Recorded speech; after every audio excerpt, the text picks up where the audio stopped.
I slide the envelope across the desk, cream-colored, good paper, his name typed in courier, old school, because that's how you serve notice to someone like Craig Holloway. He opens it, reads, and then he laughs. Not a chuckle, a full, dismissive laugh. The kind that fills the room and bounces off the mahogany and the floor-to-ceiling windows on the 40th floor where executive offices live. He's leaning back in his chair, this man who's been making my life smaller for 11 years, and he is laughing at me. "You're making the biggest mistake of your life," he says. He's still holding the letter, one hand draped across his chest like he's heard something genuinely pitiful. "You know how much I pay you, Marcus?"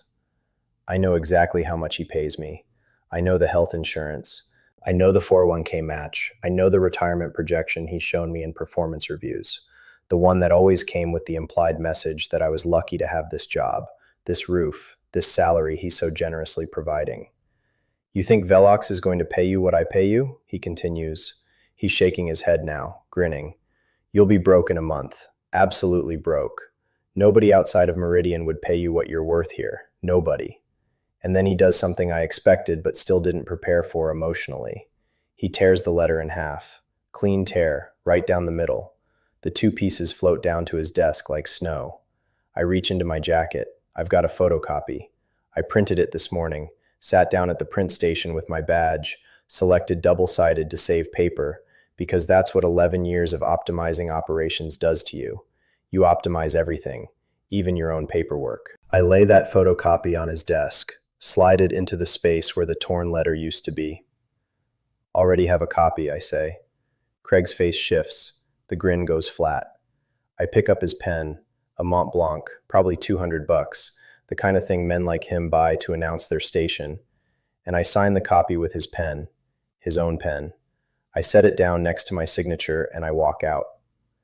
That moment took maybe 2 minutes.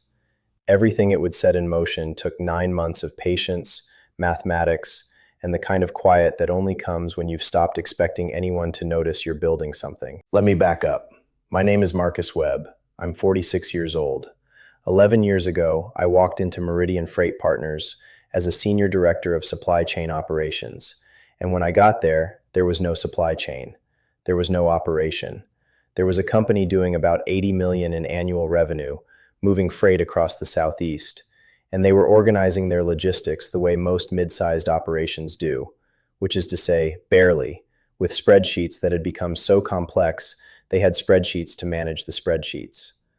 I built the infrastructure from the ground up, designed a routing optimization system that cut delivery times by 18% and reduced fuel costs by $250,000 annually, implemented a vendor management platform that made us faster to market than competitors who were twice our size, established safety protocols that brought our insurance rates down.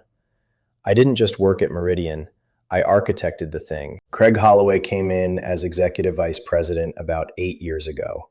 He was always going to be a problem. You can tell. These guys, they walk into a room and they immediately start understanding the room, not as a place where work gets done, but as an audience for their character.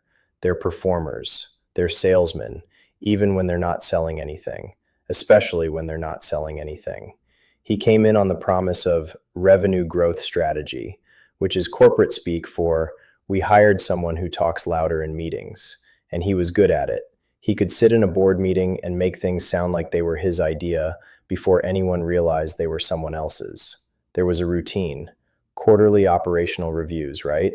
I'd put together a presentation on the routing system I'd built, the network optimization, the cost analysis, 12 slides, sometimes more, with all the data, real data, savings we could quantify.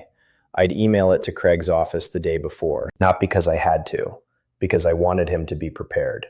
I wanted him to understand the work. The next morning, he'd be in the boardroom with those 12 slides, but they'd been renamed. Craig's strategic logistics vision, his name on every other slide. And I'd be sitting in the back, and the CFO would be asking him questions, and he'd pause, look thoughtful, and answer with words I'd written, data I'd gathered, but somehow it had become his genius, his vision, his strategy. There was a promotion, about 5 years in. Director of operations role, really should have been mine. He gave it to his golf buddy, Todd, a guy who was competent enough but couldn't optimize his way out of a parking lot. I remember the announcement email, Craig's words. I'm excited to promote Todd to this critical role as we continue to execute on our operational strategy. Our strategy. Like I hadn't been the one executing anything. But the moment I remember most clearly, the one that crystallized something in me, was when an investor came through the office. Some venture capital guy from Charlotte, looking to understand the business. Craig walked him around, me in tow, and when we got to the operations floor, Craig gestured at me and said, "This is the ops department," like I was a filing cabinet. We're pretty fortunate to have that resource. A resource. Not a person, not even a name, a resource. And the investor nodded, and Craig moved on to talk about logistics strategy, and I went back to work. That was the moment I understand something that I think a lot of people miss when they tell stories about workplace revenge or comeuppance. It wasn't anger that started building then, it was clarity. Quiet, cold clarity that if I waited for Craig Holloway or anyone like him to recognize my value, I was going to die in that office waiting. It wasn't personal, it was practical. My father passed away 8 years ago, August. Pancreatic cancer, the kind that doesn't announce itself until it's too late to do much about it. He was 72. I flew home to Jacksonville, sat with him for the last 3 weeks of his life, and we didn't talk much about the big things. We talked about his garden, about a house he'd always wanted to renovate, about the things he wished he'd done. He was a good man, quiet, methodical. He'd worked as an electrician for 43 years, raised me and my sister solo after our mother left, never missed a day unless he was sick. He didn't complain, he just did the work. At his funeral, my sister handed me an envelope, his will, simple, straightforward. The house went to my sister, his truck went to his friend Donald, and $40,000 came to me. The grief was brutal. I remember the flight back to Atlanta, sitting in a middle seat between two businessmen typing on their laptops, and I just cried quietly for 2 hours. But somewhere underneath the grief was this strange clarity, the kind that only comes when you're forced to think about what you're actually doing with your time. $40,000. It wasn't generational wealth. It wasn't life-changing money in the way people use that phrase, but it was an opportunity. My father had given me that. He'd worked 43 years as an electrician and saved $40,000 so that if something happened to him, I'd have a choice. And he'd trusted me to make the right one. What he'd never said, but what I understood sitting in that Uber from the airport, watching Atlanta's skyline come into view, was that he was telling me something larger. He was saying that the work you do for other people is necessary, but the thing you build for yourself is sacred. He'd spent a lifetime wiring buildings, making sure electricity got where it needed to go, fixing problems that other people didn't even notice until something broke. People called him competent. People paid him on time. But at the end of his life, what he'd really built was freedom, the kind that comes from owning something instead of just working for something. I didn't spend it. I didn't take a vacation or pay down my mortgage or upgrade my car. Instead, I started looking at real estate in East Atlanta. This was about 8 years ago. East Atlanta wasn't what it is now. It was transitional. Gentrifying, yes, but still affordable. Still blue-collar neighborhoods mixed in with artists and young couples and people running side businesses out of converted warehouses. I found a duplex on a tree-lined street in the Grant Park area. Built in 1989, good bones, need of some updates. The owners were divorcing and wanted to move quickly. Purchase price was $98,000. I put my dad's money down as a down payment, financed the rest, and I closed on a property that generated $1,400 a month in rental income. $1,400 a month. Do you understand what that does? Do you understand what it means to suddenly have money coming in that you didn't work the clock for? It's not about the amount, it's about the principle. It's proof that the world operates on different rules than the ones Craig Holloway was teaching me. The duplex was my master class in real estate. I learned how to manage tenants, how to handle maintenance calls at 10 p.m. on Saturdays, how to navigate local tax codes and insurance requirements, how to raise rent within the legal limits, how to track expenses and deductions for tax purposes, how to run a business with exactly 2 employees, me and a property manager I hired 6 months in when the work started eating my weekends. The first years were tight. The rental income covered the mortgage and the maintenance and the property tax and the insurance, with maybe $300 left over. But it was $300 that wasn't tied to Craig Holloway, wasn't dependent on whether he thought I was valuable. It was just mine, because I owned something real. Over the next 8 years, I bought 11 more properties. Not all at once, methodically. I'd buy a house, rent it out, let it appreciate, use the equity to finance the next one. A single-family home in Reynoldstown, a triplex near Grant Park, a small apartment building with 4 units, another duplex, this time in South Fulton County. I was building a portfolio, and I was doing it while still showing up to Meridian at 7 a.m. every morning and optimizing Craig's company for him. I had partners for some deals, other investors who believed in the Atlanta market, who saw what was happening to formerly abandoned neighborhoods.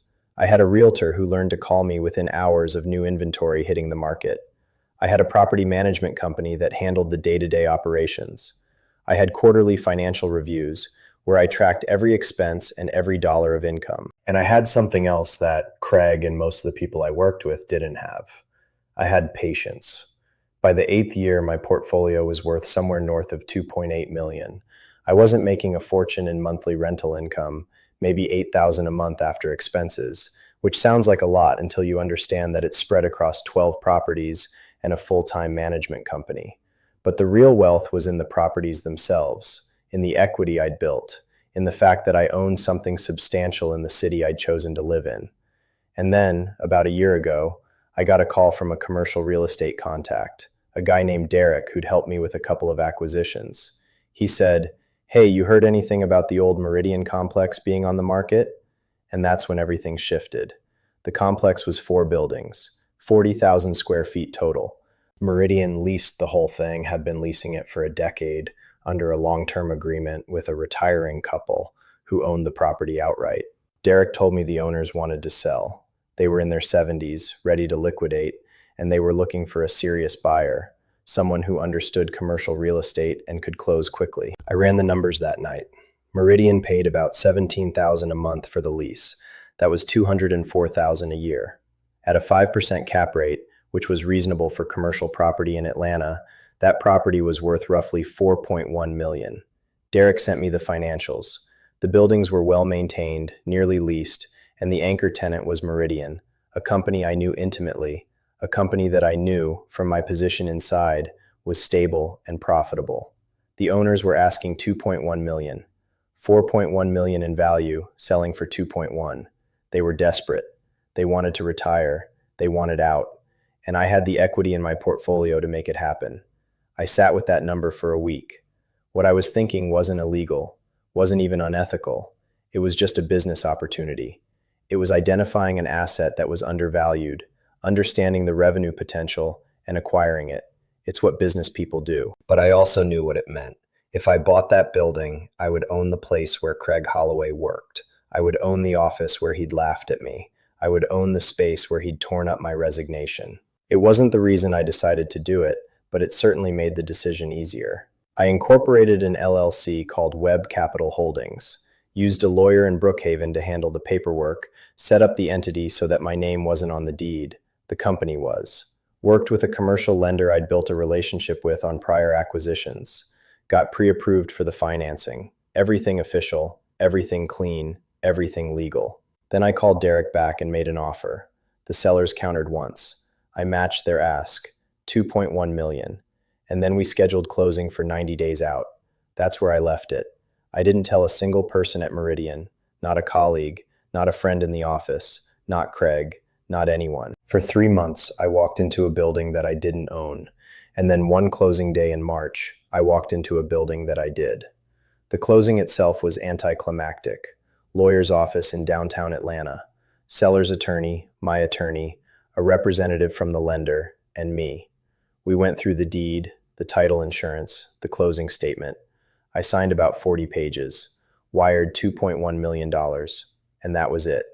I owned 4 buildings that housed the company where I'd been treated like a filing cabinet. It was a Monday morning when I came back to work as the owner. I remember standing in the lobby, the same lobby I'd walked through 1,000 times, and seeing the space differently. The marble floors that I'd never noticed before, the ceiling height, the way light came through the windows, all of it was mine. Every square foot, Every electrical outlet that Craig plugged something into, mine. I didn't say anything, just rode the elevator up to my office and went back to work. But something was different now. The next 9 months became a strange exercise in discipline and perspective. I'd walk past Craig's office in the mornings, watching him settle in with his coffee, and I'd think about the building settling around him like a comfortable coffin. I'd sit in operational review meetings where he'd present my work as his vision, and instead of feeling the old spark of resentment, I'd feel something cooler, mathematical certainty. He was standing in my building, breathing air I owned, sitting on a floor I'd purchased, and he had absolutely no idea. There was a staff meeting in May, about 2 months after I'd acquired the property. We were in the fourth floor conference room, the one with the long mahogany table and the whiteboard that never worked properly. Craig was talking about company assets, about how we needed to protect our capital investments, about how we were fortunate to have stable commercial real estate on a predictable lease. This building, he said, gesturing upward toward the ceiling, is one of our most stable assets. 20-year history, solid owners, fully leveraged in our cost projections. It's the bedrock of our financial stability. I was taking notes like I always did, but my pen paused for a second. The bedrock of their financial stability was now mine. I owned their bedrock. Another moment came in the elevator one afternoon in June. I was heading down to the parking garage, and Craig stepped on at floor 36. We were alone in the elevator for about 8 seconds, which felt longer. The elevator had those polished steel walls, and I caught our reflections. Him in his expensive suit, me in my normal office clothes, both of us staring at the numbers descending. I thought about how he'd never know that I owned this space. That every month, every single month, when Meridian cut a check to the management company, part of that money was wiring directly to me.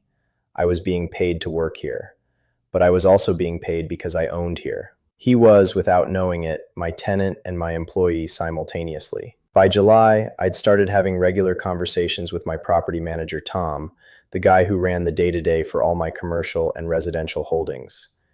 We'd meet every other Wednesday at a coffee place near my apartment. He'd bring the financials, and we'd talk about maintenance issues, vacancy rates, rent escalations for my other properties.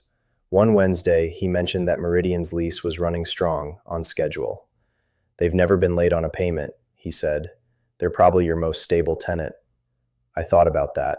I thought about how stability is a trap if you don't understand who's holding the key. Craig had built something stable, but he'd built it inside my walls. In August, I was in a routine meeting about the routing system I'd built, the one that was still generating quarterly savings reports that Craig presented to the board.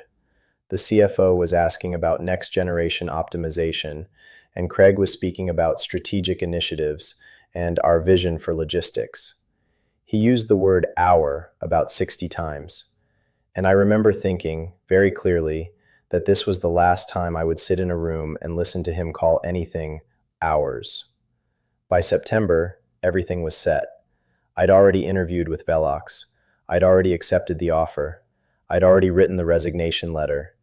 And I was just waiting for the right moment, the moment when the story needed its climax, the moment when I could finally play all the cards at once. The hard part was keeping my composure while Craig cycled through about 5 different emotional states after I walked out of his office with the photocopy and the signed resignation. The first few days he seemed shocked. He called me into his office, tried to negotiate. What would it take to keep you here? Like there was a number. Like it was still about money. Like he didn't understand that this had never been about what he could pay me, but about what I'd figured out I could pay myself. By the middle of the second week, he was angry. There was a situation with a routing system I'd built, and it had a minor bug. He made a show of calling me out about it in a meeting, like I'd let the team down, like I hadn't spent 11 years making him look good. I fixed the bug, sent him the documentation, and then I started packing up my office. My desk had pictures, my father smiling in his work clothes, a photograph from a logistics conference I'd attended in 2019, a small award from Meridian that said, "Operational Excellence." It was in my desk drawer, and I left it there. Not as a statement, I just didn't want it. I packed my laptop and my notebooks and my external hard drives. Everything I'd created at Meridian was backed up on those drives, every system, every optimization, every process I'd documented. It was mine. I'd created it. They could keep the results, but I had the architecture. On the second Friday, I walked out of that office for the last time. Craig didn't come to say goodbye. He stayed in his office, probably refreshing his resume or figuring out what his next move was going to be. I doubt he was thinking about the building. That was on a Friday afternoon in late March. The Monday after I started my 2-week notice, Webb Capital Holdings sent an official lease non-renewal letter to Meridian Freight Partners. I was sitting at my home desk when I clicked send. Nice apartment in Midtown, nothing fancy, but it had a view of the city. I was working from home that day, had already started wrapping things up before my Austin transition. The email came from our management company, the official entity that managed the properties. It said, "Dear Meridian Freight Partners Management, this letter constitutes official notification of non-renewal of your current lease agreement on the Meridian office complex located at address. Your lease term expires on date, 21 days from the notification date. Effective upon expiration of your current lease, this property will be transitioning to new lease terms. A new lease agreement will be available for the space at the rate of $750 per square foot per month, effective upon expiration of your current lease. Should you wish to discuss new lease terms, please contact our leasing office. Sincerely, Webb Capital Holdings, LLC, Property Management Services." That was a 40% increase, from about $17,000 a month to somewhere north of $23,000. I knew exactly what that would do to their bottom line. I knew exactly what Craig would do when he got it. I only have the version of events that I imagined, because I wasn't there.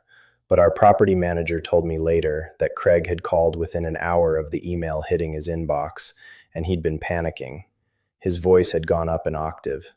He wasn't negotiating from a position of strength. He was grasping. What I know for certain is that I got a call that same afternoon. It was Craig. I was sitting in a Starbucks in Austin, actually. I'd flown down early to find an apartment, scout the office. I looked at my phone, saw his name, and I smiled. "Hey, Craig." He didn't do pleasantries. "What the hell is going on with the lease?" "The lease is being renewed at market rate," I said. 40% increase. That's fair for the Atlanta market right now. "Marcus?" I could hear the recognition in his voice the moment he understood. "What are you talking about?" "I'm your landlord, Craig. Have been for 9 months. There was silence, a long one. "That's impossible." "It's actually on public record. Webb Capital Holdings acquired the property in March. You can look it up." "You can't do this." "I can, actually. You have 21 days to either renew at the new rate or vacate the premises." Another silence. "This is illegal." "No, Craig. It's business. You taught me everything I know about business. You taught me that people are resources, that relationships don't matter, that what matters is leverage. So I got some." I heard him breathing on the other end of the line. "You're going to regret this," he said finally. "I don't think I am." I hung up. What happened next unfolded over the course of 2 weeks. Craig tried to negotiate, called back, offered to meet in person, wanted to discuss reasonable lease terms. I had our property manager handle it, told him the terms were what they were, market rate, take it or find another office. He tried to threaten me, brought in the board, tried to make it a legal issue, got a commercial real estate attorney involved, who sent a strongly worded letter that essentially said the lease non-renewal was a breach of good faith because I'd purchased the property while employed by the company and had some sort of fiduciary obligation to disclose it. I had my attorney respond. Clean letter, factual, explained that I'd purchased the property in my personal capacity through an LLC, that there was no disclosure requirement, and that the lease non-renewal was a completely standard business practice. We were offering new lease terms. They could take them or go somewhere else. Then he tried to plead. I got a call from the board chairman, someone I'd always respected, asking if we could work something out. He explained that Meridian couldn't absorb a 40% rent increase. They'd have to cut staff or relocate, both of which were disruptive and expensive. He asked if I could consider a smaller increase, maybe 15 or 20%, and they could probably work with that. I thought about that for a second. 15% would be $5,000 more a month, $60,000 a year. That was money, actual real money, money that could matter. But it was also the moment I had to decide whether I was going to do this as a businessman or as a person still angry about being treated like a filing cabinet. I understand your position, I told him, and I did understand it. He was a reasonable man trying to manage an unreasonable situation. But the terms are the terms. Market rate for that space, right now, in that location, is what I quoted. If you want to take it, great. If not, I'll lease to someone else within 30 days. Within 10 days, Meridian had found a new office. It was 6 miles away, in Beltline, Atlanta, near the east side. Cheaper square footage, but lower on the prestige meter. They had to relocate, pack up, move all their servers and systems and furniture. It cost them probably 200 grand when you add it all up. And somewhere in that chaos, while they were boxing up their operations and losing productivity and dealing with the disruption, I was in Austin starting my new life. Craig lasted about 6 more months at the company. I heard through the grapevine that the board had lost confidence in him over the whole situation. The lease debacle got blamed on his failure to monitor the ownership transition of their primary asset. How'd he miss that? How'd the executive vice president of a logistics company not flag a change in real estate ownership? What else wasn't he paying attention to? The kind of questions that, once asked, never really get answered satisfactorily. He ended up taking a role at another firm, somewhere in Charlotte. I didn't follow his career after that. It didn't matter. My first week in Austin was different from anything I'd experienced at Meridian. I was in a corporate apartment while I looked for a place, sitting in a sterile hotel-style room with gray walls and a kitchenette I wasn't going to use. But on Tuesday night, I had a welcome dinner with my new team, and the feeling was completely different.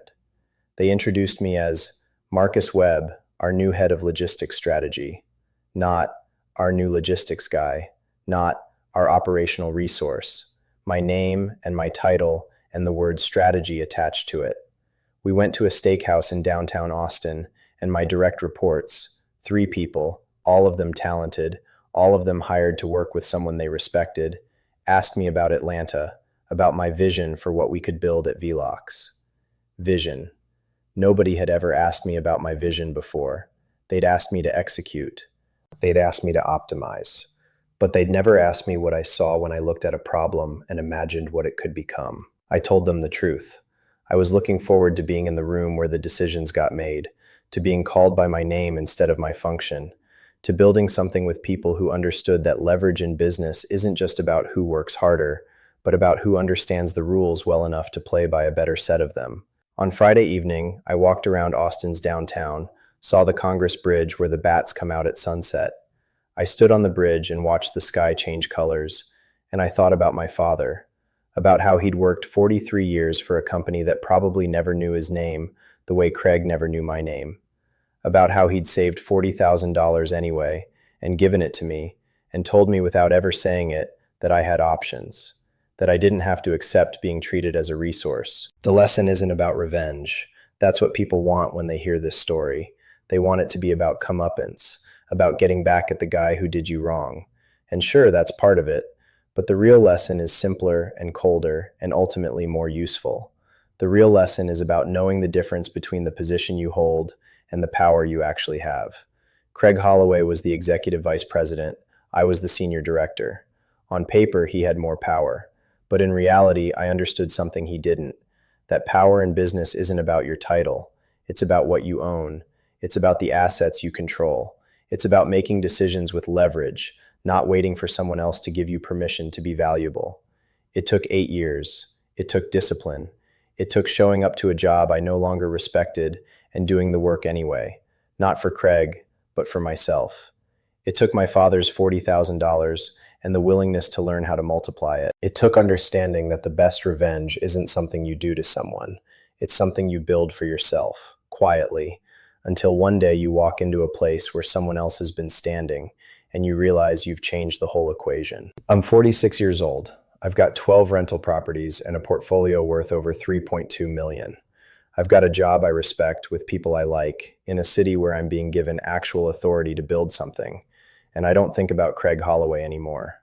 Sometimes I wonder if he knows, if he ever figured out or if someone told him that it was me, that the guy he'd dismissed as ops department, as a resource, as someone who'd be broke in a month, was the person who'd been his landlord the whole time. I hope he knows. Not because I need him to understand how much he underestimated me, but because it might teach him something about how the world actually works. It's not about who's on top in the org chart. It's about who understands that the org chart is just one game, and there are other games happening below it that nobody else is playing. I played one, and I won it. And now I'm playing bigger games, building better things, with people who see me as a person instead of a position. That's the real story, not the betrayal or the dramatic exit. The story is that I finally, after 11 years, decided that I was worth more than someone else's permission to be valuable. And I was right. I stood on that bridge for a long time. The bats were pouring out from under it by the thousands, a dark ribbon unspooling into the pink sky. My father had worked 43 years for a company that probably never knew his name, not once. He called them the company, the way you'd call someone a stranger. He gave them his back, his knees, his hearing, honest and uncomplaining, and they gave him a pension that barely covered his property taxes. He never complained. He never once said the word unfair. He just went back every morning, because that was what you did. I used to think that was strength. I was wrong. It was conditioning. There's a difference between loyalty and obligation, and for most of my career, I confused the two. I showed up because I was supposed to. I optimized because I was evaluated on it. I stayed quiet in meetings when I disagreed because the person at the head of the table had a title that outranked mine. I called it professionalism. I called it maturity. I called it knowing how things work. What I was actually doing was shrinking. Craig Holloway understood that. He didn't know I understood it too. 3 months after I moved to Austin, my property manager, a meticulous man named Gerald who wore the same blue fleece every time I met him, called me on a Tuesday afternoon while I was eating lunch at my desk. "We received notice from Meridian," he said. "They're disputing the rent increase. Their legal team sent a letter claiming the rate adjustment is outside the contractual window." I'd expected this. I'd had my real estate attorney review the lease 14 times before I ever put a bid on that complex. The contractual window was solid. The increase was fully within the terms they had agreed to 6 years earlier, and which their own legal team had signed off on in 2019. "Tell their attorney to read Section 8.3, I said, "and remind them the deadline for response is the 15th. Gerald read Section 8.3 to their attorney. Their attorney read it himself. The dispute quietly evaporated. What I hadn't expected was the phone call that came 6 weeks later. I was in a strategy session at Velox, the kind of meeting I'd spent 15 years trying to get into, the kind where the decisions actually got made, when my cell buzzed. I glanced at it under the table. The number was an Atlanta area code I didn't recognize. I let it go to voicemail. That evening, I listened to it in my car outside the office. "Marcus, it's Craig." There was a pause, the kind of pause that carries the weight of a man choosing his words very carefully. "I need to talk to you, privately. There are some things happening at Meridian that I think you should know about. Give me a call when you can." I sat in my car for a full minute, and then I drove home, and I made dinner, and I didn't call him back. I want to be precise about what happened next, because this part matters. I didn't call Craig back that evening because I needed to think clearly about what I actually wanted.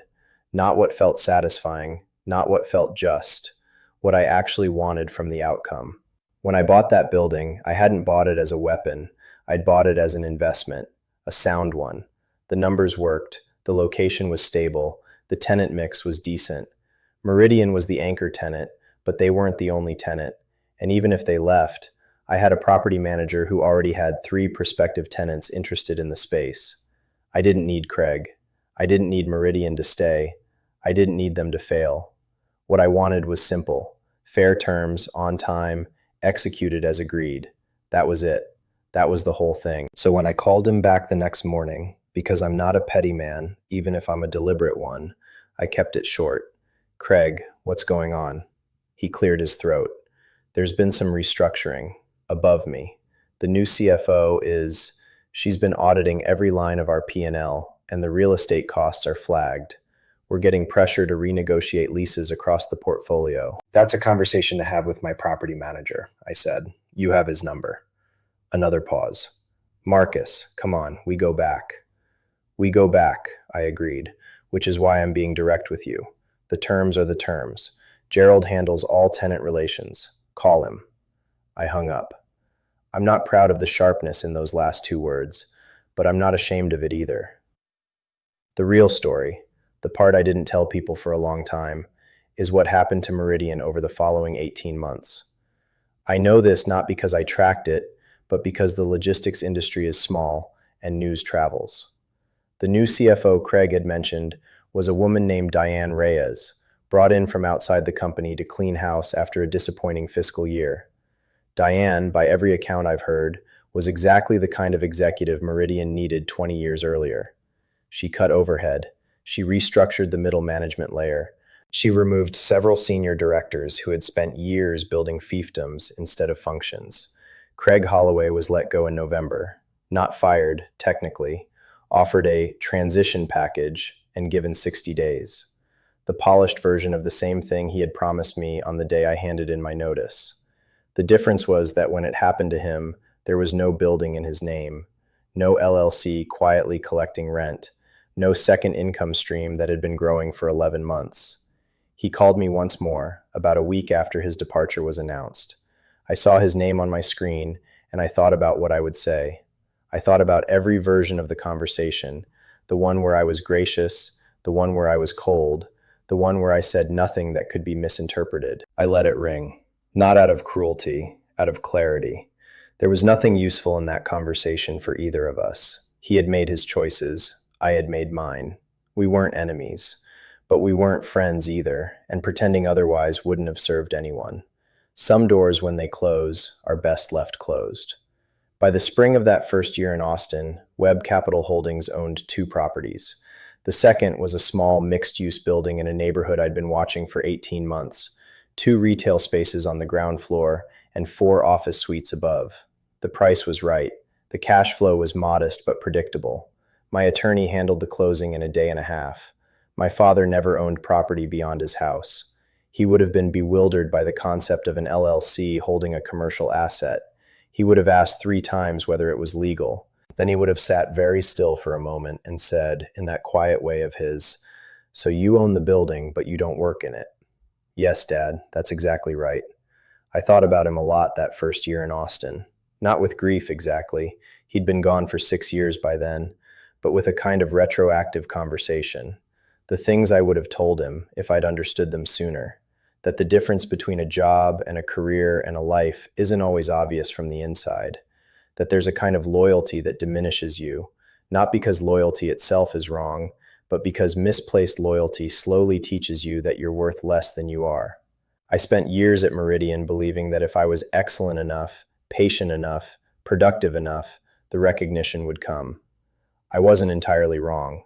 It came, eventually, in the form of a title bump and a percentage increase, and the implicit understanding that I was essential. The problem was that essential in corporate language means something very specific. You are valuable to us, which is different from you having value.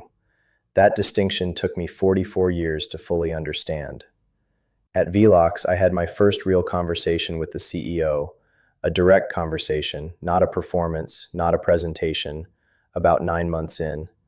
We were walking back from a lunch meeting, and he asked me a question I'd never been asked in 15 years at Meridian. "What do you want to build here, Marcus? Not for the company, for yourself.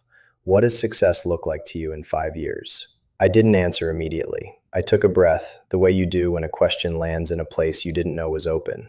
"I want to build a supply chain infrastructure that's genuinely adaptive," I said. "Not reactive, adaptive. Systems that don't just respond to disruption, but anticipate it. That's the problem I want to solve." He nodded. "Okay, let's build it." That was the whole conversation. No committee, no review process, no waiting for a VP to sanction my ambition. Just, "Here's what I want to build. Let's build it." I thought about Craig in that moment, not with bitterness, but with a kind of exhausted gratitude. Because without that morning in his office, without the sound of my resignation letter tearing, without the particular humiliation of being laughed at by a man who thought he held all the cards, I might have stayed. Not because I wanted to, but because leaving is hard and the familiar is comfortable, and it's easier to believe you're being patient when really you're being afraid. He did me a favor. He just didn't know it. Here's the thing I want to leave you with, and I've thought about how to say it carefully because I don't want it to sound like a revenge story. It isn't one, not really. The building wasn't about Craig. The building was about me deciding, quietly and deliberately, that I was going to build a life that didn't depend on any single institution's continued goodwill. That my income, my security, my sense of self, none of it was going to rest entirely on someone else's annual performance review. That's not revenge. That's architecture. The day Craig laughed at me, I had already been building for 2 years. I had already spent 18 months researching the commercial real estate market in Atlanta. I had already opened the LLC. I had already met with 3 mortgage brokers. The building was already in my sights. His laugh didn't make me buy it. The numbers made me buy it. His laugh just confirmed what I already suspected, that the people who feel most secure in institutions are often the most fragile, because their security isn't real. It's borrowed from a structure that can restructure them out of existence on a Tuesday. Real leverage isn't loud. It doesn't announce itself. It doesn't send you emails or CC your boss or tear up your resignation letter in front of you. Real leverage is quiet, patient, and builds over years, usually in the background, usually without anyone noticing. The best hand at the table is the one nobody knows you're holding. Marcus Webb is now head of logistics strategy at Velox Logistics Tech, Austin. Webb Capital Holdings currently manages a portfolio of 4 commercial properties in the Atlanta metro area. He reads the lease agreements himself. Shin lands in a place you didn't know was open. I want to build a supply chain infrastructure that's genuinely adaptive, I said. Not reactive, adaptive. Systems that don't just respond to disruption, but anticipate it. That's the problem I want to solve. He nodded. Okay, let's build it. That was the whole conversation. No committee, no review process, no waiting for a VP to sanction my ambition. Just, here's what I want to build. Let's build it. I thought about Craig in that moment, not with bitterness, but with a kind of exhausted gratitude. Because without that morning in his office, without the sound of my resignation letter tearing, without the particular humiliation of being laughed at by a man who thought he held all the cards, I might have stayed. Not because I wanted to, but because leaving is hard and the familiar is comfortable, and it's easier to believe you're being patient when really you're being afraid. He did me a favor. He just didn't know it. Here's the thing I want to leave you with, because I don't want this to sound like a revenge story. It isn't one. The building wasn't about Craig. The building was about me deciding, quietly and deliberately, that I was going to build a life that didn't depend on any single institution's continued goodwill. That my income, my security, my sense of self, none of it was going to rest entirely on someone else's annual performance review. That's not revenge. That's architecture. The day Craig laughed at me, I had already been building for 2 years. I had already spent 18 months researching the commercial real estate market in Atlanta. I had already opened the LLC. The building was already in my sights. His laugh didn't make me buy it. The numbers made me buy it. His laugh just confirmed what I already suspected, that the people who feel most secure in institutions are often the most fragile, because their security isn't real. It's borrowed from a structure that can restructure them out of existence on a Tuesday. Real leverage isn't loud. It doesn't announce itself. It doesn't tear up your resignation letter in front of you. Real leverage is quiet, patient, and builds over years, usually in the background, usually without anyone noticing. The best hand at the table is the one nobody knows you're holding. Marcus Webb is now head of logistics strategy at Velox Logistics Tech, Austin. Webb Capital Holdings currently manages a portfolio of 4 commercial properties in the Atlanta metro area. He reads the lease agreements himself. Idle Holdings currently manages a portfolio of 4 commercial properties in the Atlanta metro area. He reads the lease agreements himself.